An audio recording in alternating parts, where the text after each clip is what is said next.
Next Saturday, she's a lady detective trying to find out who killed her husband. Mother, you're not telling me everything. Her boyfriend is caught up in a deadly game of political intrigue. And if she doesn't solve the case, it could mean her life as well. So Elizabeth Montgomery turns super sleuth. Well, it is my business. Who do you think you are, Wonder Woman? A baffling mystery where everyone's a suspect, including Kids and dogs. the world premiere of Missing Pieces next Saturday.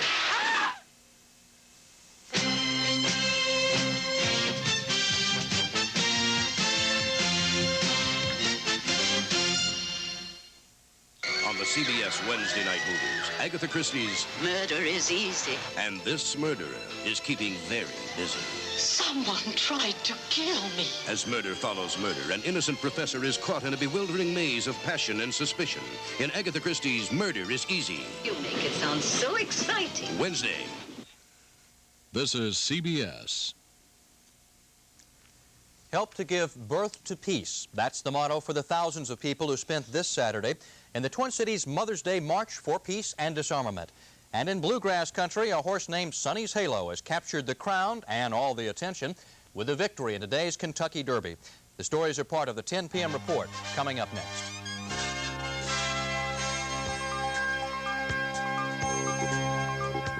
Start at the dawn of a new day, feeling the sun shining strong.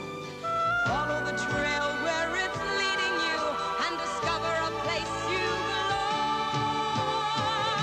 In Ontario, see Ontario, 'cause it's yours to discover and you're gonna love it in Ontario.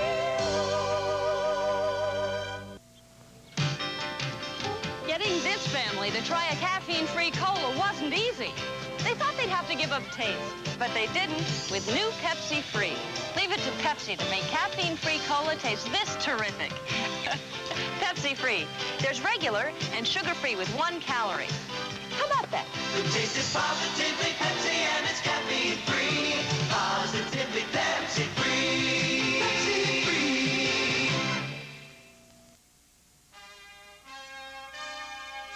WCCO Television, Minneapolis, St. Paul. From the WCCO newsrooms in Minneapolis and Washington, D.C., this is the 10 p.m. report. With Mike Walsher, Dr. Walt Lyons, Tom Hanneman, and tonight, Project Children continues. I'm Dave Moore. Tonight we conclude our series of special reports on what it's like to grow up as a child in the 80s. Good evening, everyone, and thank you for joining us this Saturday evening. If yesterday was a day of triumph for the United States push to get Israeli troops out of Lebanon, today was one of disappointment. Secretary of State Shultz's Mideast shuttle trip took him to Damascus, where he tried to get Syrian approval of the troop withdrawal plan that Israel approved yesterday. But President Hafez Assad said no. Schultz then told the Syrians they are crucial to the withdrawal plan because any final Israeli action hinges on what they are to decide. We in the United States well recognize the critical role, the important role that Syria plays in the Middle East. And before George Shultz left, Assad said he will participate in future discussions on that plan. But he added that Syrian approval will be hard to come by. Shultz winds up his Middle East tour tomorrow with a stop in Israel. And it may be that Israel will soften its position on troop withdrawal after all. Foreign Minister Shamir hinted during an interview today that if Syria doesn't agree to the full withdrawal, Israel may decide to partially pull back its forces in Lebanon. Now, that's an option Lebanon and the United States oppose, though, saying it would divide Lebanon into Israeli and Syrian sectors. There were 2 close calls for the American Marines stationed in Beirut today, and tonight they are prepared to go on full alert. That's because shells exploded near their positions during fighting between 2 Lebanese militia factions. One of the shells exploded alongside a Navy ship. It was stationed off the coast of Beirut. The other exploded outside Marine headquarters. Fortunately, there were no injuries. For the 3rd time in as many years, the Mother's Day weekend has become the focus of the peace movement here in the Twin Cities.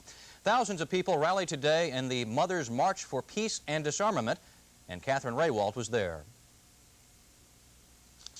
They set off from the Native American Center, gathering momentum and recruits as they marched down Franklin. Thousands of people from more than 50 different organizations united behind the banner of peace. Being a mother, I guess I'm real concerned about the future of the world for my child and the other children that are out here today. It just seemed like a real fitting way of celebrating Mother's Day for myself. As these marchers moved through Minneapolis, other people in other cities around the state and country were holding marches of their own. Later, in Loring Park, an English peace activist talked about the importance of individual participation. Because if you don't take part in stopping the arms race, then you will be guilty of the next Holocaust. If you don't speak out, it will be your fault, not Reagan's, not Thatcher's, not Andropov's, but your fault. It is up to you to stop the arms race. Catherine Raywald, WCCO Television News, Minneapolis. 42 people are dead tonight, at least 60 others injured after a fire swept through their hotel in Istanbul, Turkey today.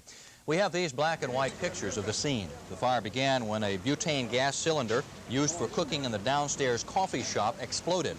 The hotel was an old one located in the city's tourist district. It was gutted as the fire moved quickly throughout the building. Most of the victims were tourists, including one as yet unidentified American.